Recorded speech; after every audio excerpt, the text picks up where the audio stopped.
The challenge, the opportunity to connect. The 1960s, a time of imagination and change, a time of anger and fear. The 1960s, a program called Challenge. Good evening, ladies and gentlemen. Looked at our connections, our divisions, through the lens of faith. Nearly 60 years later, during these challenging times, we'll take a new look at our divisions, our connections, in a new program called Challenge 2.0. Often we examine difficult issues on this program. The implications are challenging, often painful for all of us, and the responses they demand are at the very least uncomfortable. But there are also issues that can be inspiring. That's true of the topic of this week's edition of Challenge 2.0. We'll focus on children with great needs, but little ability to express them, ones that have often resisted traditional therapies. We'll meet a talented Seattle area recording artist who has developed a program that harnesses the power of music to give these young people a voice and a future that at one time seemed impossible. Singing away silence. Well, the performing artist who has and is continuing to work wonders in the lives of so many is with me right now, and that is none other than Bernadette Bascom. Bernadette, thank you so much for joining us today. Thank you for having me, really. Bernadette, your musical career, I can't think of any other way to put it, has been the stuff of dreams. It's impossible to encapsulate in any brief summary, but if you could tell us some of the highlights for you, what touched you the most and what are the memories that you most carry with you? Well, I think first of being a young girl and knowing always that I was a singer, an artist, and just being 18 years old, and I was asked by a band that had the #1 song in the country at the time. They were called the People's Choice. They were a lot older than I was, but they literally came to my house and talked with my parents and asked them if I could lead their band, be their lead singer at 18 years old, which is how I got here to Seattle. That was pretty big. What was the reaction of your parents? These people show up at the house and say, we'd like your daughter to join us on the band. What went through their mind and their heart? Well, I warned them first that they were coming, but when the people from the People's Choice talked to me about it, I said, well, my dad's not going for that. My dad is not going to do that. My father was the commissioner of the Baltimore City Fire Department. My father was a minister, a brilliant man, and the last thing he wanted for his daughter was for her to be a singer. I'm going to tell you, we wrangled. But I think, like I said, I was 18, and in retrospect, my brother told me that I was 18, so it wasn't a lot he could really do about it. But they came to Sunday dinner, and afterwards they sat in the living room and discussed it, and my father actually signed. And I began to commute from Baltimore to Philadelphia, which is where they were from, on the, it was a train service that was very fast. It had just begun. The Metro Liner, I think it was called. And I would go from Baltimore to Philadelphia and work and then come home or stay a few days. But after we went on the road, I wasn't home very much. And when we got to Seattle, it was August. It was beautiful. No one told me about the rain. And I just stayed, and our next stop was the Whiskey A Go-Go, which was the biggest nightclub in the country at the time. And I quit and I stayed here in Seattle. So needless to say, they were like, oh my God, what has happened? But here I am still in this beautiful city. Let's back up just a little bit. What are some of the venues that you've performed in? You mentioned the Whiskey A Go-Go, but what are some of the places that you've performed in? Well, for 15 years, I was a staple on the Las Vegas Strip. I sang Bellagio, Caesars, Flamingo Hilton, New York, New York. I was one of the Supremes at the New York Cafe, at the Motown Cafe in Vegas. I was a co-star of a award-winning show called Divine Divas, lot Vegas. Japan, I went a couple of times, England. I think one of the things that really struck me, Bernadette, is you talked about how important it is to have somebody that believes in you and helps support you. And you had a very notable person that came into your performing career, your performing life at a very early age. Can you tell us who that was and what difference that made for you? Well, really, there were two people. My mom, because my mom believed in me always, and she would sneak me to rehearsals and sneak me to little gigs because she believed. And then the second person was Stevie Wonder. I met Steve. I was about 16 years old, and I had been doing voiceovers on the radio station in Baltimore. And I would introduce the disc jockeys on stage. I mean, on radio. The Baltimore Butterball, the high price spread. I mean, I had all these little monikers: long and lean, lanky, Larry Bean. And so I met Stevie at a concert, and we began to chat. He wasn't too much older.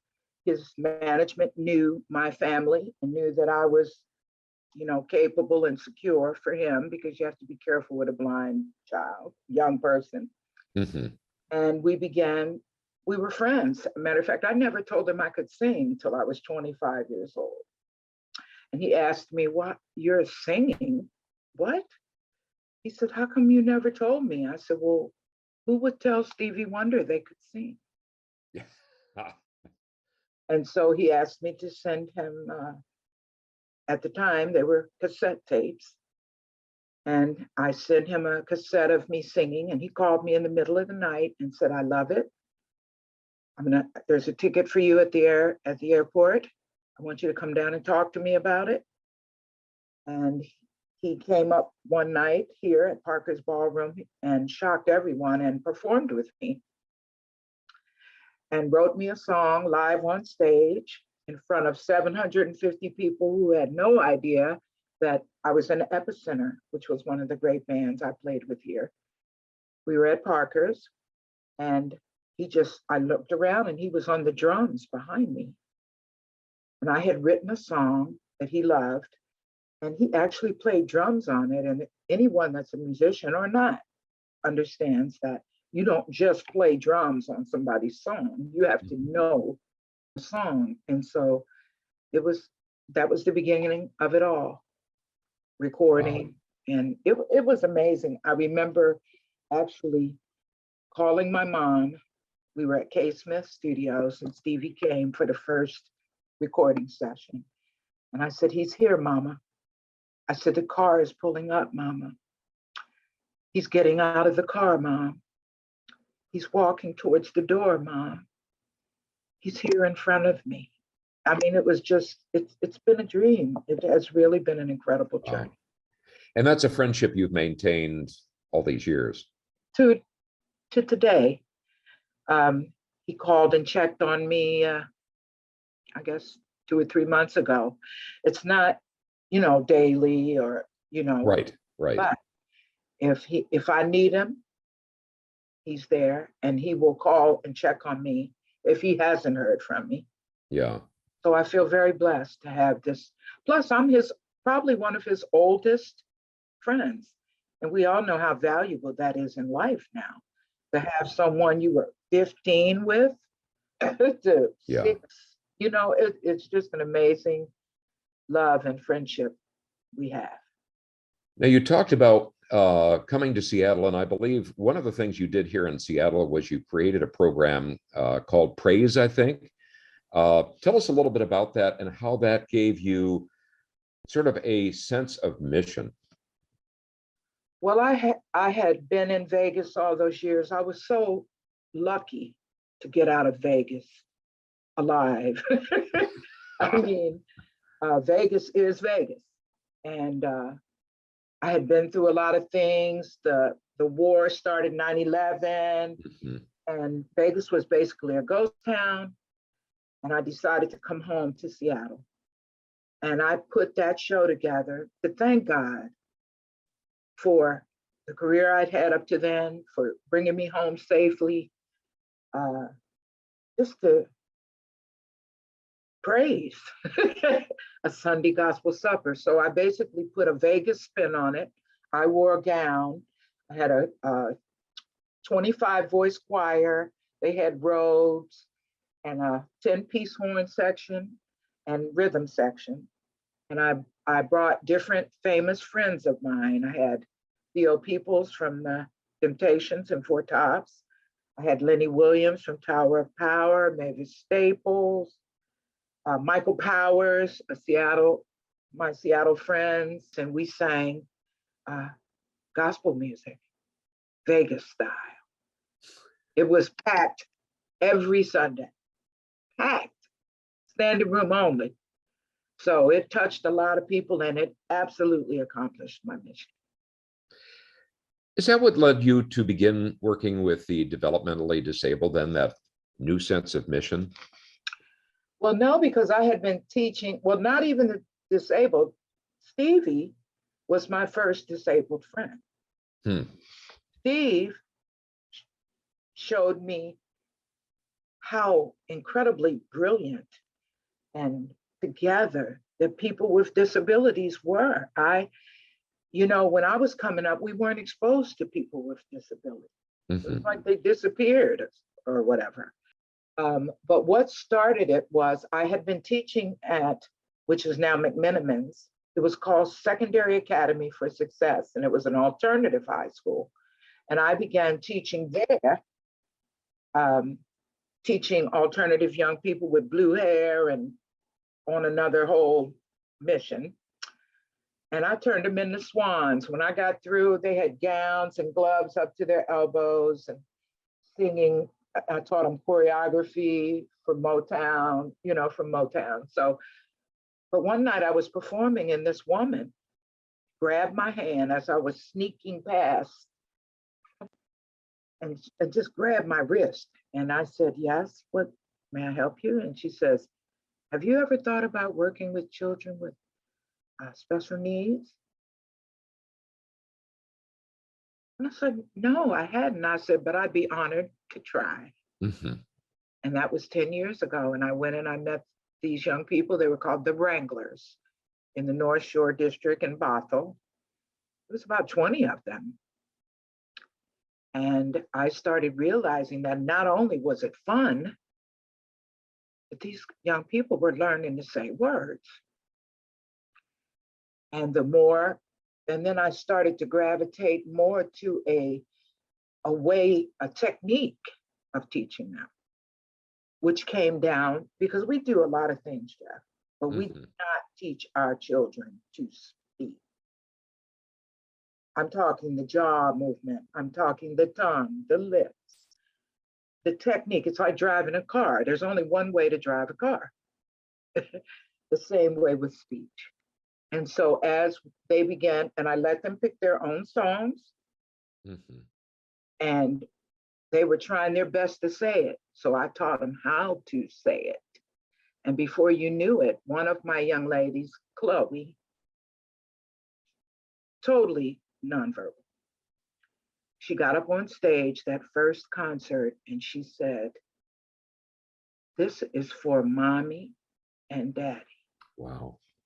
I love you. And we needed life preservers. We were floating in there. I have so many stories like that. It's incredible. Now, it sounds like this grew out of some of the standard exercises that you learned to develop your singing talents and abilities, and you just perceived how this could be adapted to young people facing these challenges? Well, Stevie sent me to voice training, but I learned the breathing from him and I learned some good things, but who I learned from was the road. Who I learned from was audiences. Who I learned from was gigging, how to touch people and how I could make sure that every performance was going to be good. Because I knew that if I used my mouth a certain way, my tongue, my lips, that's basically made it possible for me never not to be sure I'd be a success. My parents spoke well. My father spoke well. I noticed that, and especially children with Down syndrome and a lot of different tend to hold their mouth tight.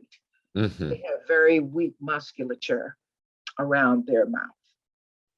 And so I began where we all began, with dad, dad, dad. Dad makes the jaw drop. Ma makes the jaw drop. The tongue is included. I just went back to basics. Now, we have a video clip that you provided us, and I believe it's a young woman named Bella, and we're just going to air a little bit of that, but tell us what her challenges were, where she was at when she came to you. Bella was silent, shy, and all she did was smile. She was like this. So pretty, such a pretty little girl, and just didn't say a word. And now she's singing on the radio. Oh, oh, oh, on the radio. And singing Donna Summer, singing the Carpenters. It's been an amazing journey for Bella.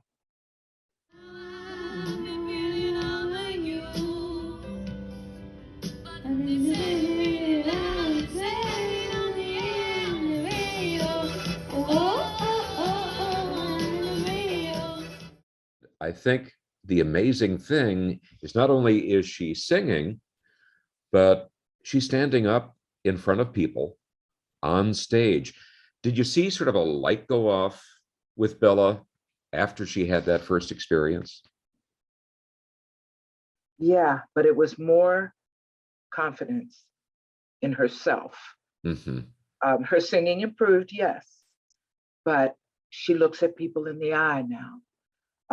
Matter of fact, the concert, I was lucky to have you be the master of ceremonies.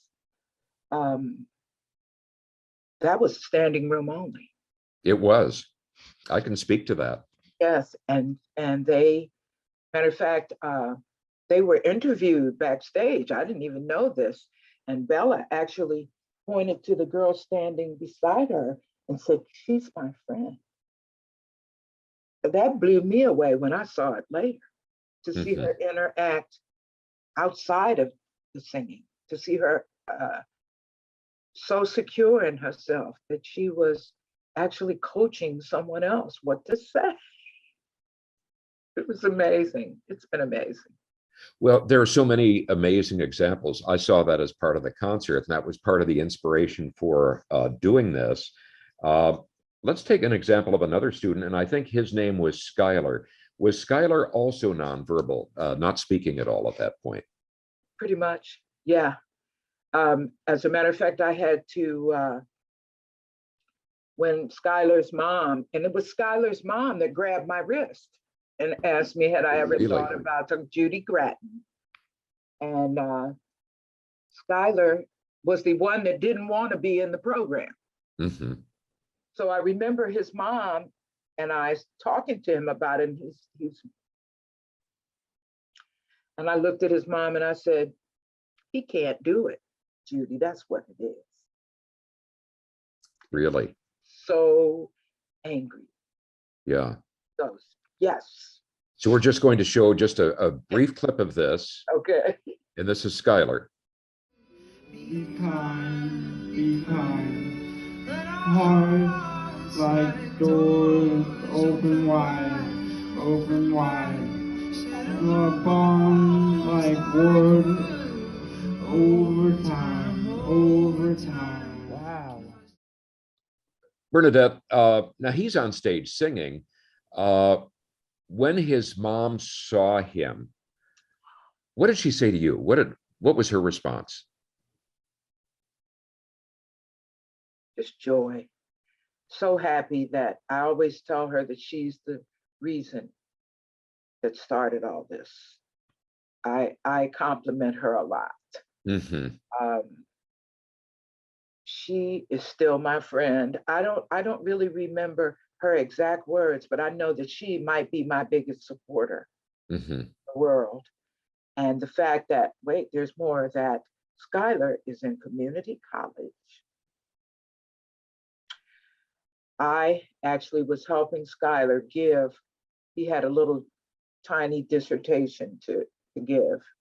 And I helped him with his emotional moments when he should speak a little louder or Hmm. concentrate on one word, especially. But Skylar is my chatterbox. Skylar was talking to me about the something of mathematics, the modernity of something. He can talk so good now. It was like it turned on a button. And this is the best part. We had King Five, I can't remember the young anchor's name, come to the program. And he went straight to Skylar. And I started to say, no, no. And then and Skylar spoke so well that I called his parents and I said, you guys need to take him out to dinner. You guys need to do something and watch this, because we couldn't believe it. Yeah. They're all like this. This is not like some tiny little yes, no. These kids are able to say, like one child, her father came to me with tears in his eyes, and he said that his daughter, who never said anything, had come into the kitchen while he was working, Hmm. sat next to him and said, so Dad, how was your day? And he said he almost fell backwards out of his chair. Yeah. He came to me at class a couple of weeks later with tears in his eyes. Thank you, Bernadette. It's like that. It's some presence that makes them, that opens them up when I use music. It's it's past me. Hmm. I mean, I'm not saying I'm a Svengali. I'm doing what my spirit tells me to do with them. And when I go to each child, it's Hmm. like I can hear what they need. I know. I had my first child, a young lady, for the first time yesterday. Never worked with her before. And last night, her mom sent me a video of her practicing. Mom's so proud and overwhelmed already. Hmm. One hour. It's a gift. And it's a gift that I don't take credit for. I think you said before there are five most important words that they say. What are those words? I can do this too. I can do it too. And Yeah. they can. They surprise me every time. I never go in with an underestimating anybody. Hmm. First, I never did. But especially with these young people, it's like they've got these hidden resources. I always say this, Jeff. What if these young people have the answer to the world Hmm. and no one ever bothered to ask them or teach them to say? Hmm. I'm always shocked at how much they have to offer when Yeah. they can speak, when they, and their wit and their ability to be funny, but to be strong. Hmm. They humble me all the time because they have such a great personality, and their take on life is precious. They're always happy. They always smile. They have the hardest lives that we probably could imagine, but there's always joy with them, always laughter. Uh, when you look at the range of people that you've helped, yet you realize there are so many other people out there that could benefit from this. Uh, you are now working on an app to try to bring this to more people with Microsoft. Tell us a little bit about that. So, what we're doing is we're building an app where I can teach my technique to others. to use in their family situation. It's been the best thing that ever happened to me and to my team. And one of my team members wrote me a letter at Christmas, and he said, as you know, there's not a lot of emphasis on love here. Thank you, Bernadette, for bringing love here. Mm, That is the highest compliment I think I've ever been paid. yeah. That's a wonderful gift and a wonderful mission, Bernadette. Thank You. you so much for joining us. And Thank you. as I say, stay in touch. Let us know what's going on with the app, and continued blessings and good fortune to you and to your students. So thanks again. Back at you, Jeff. Thank you. And thank you, all of you, for watching this edition of Challenge 2.0.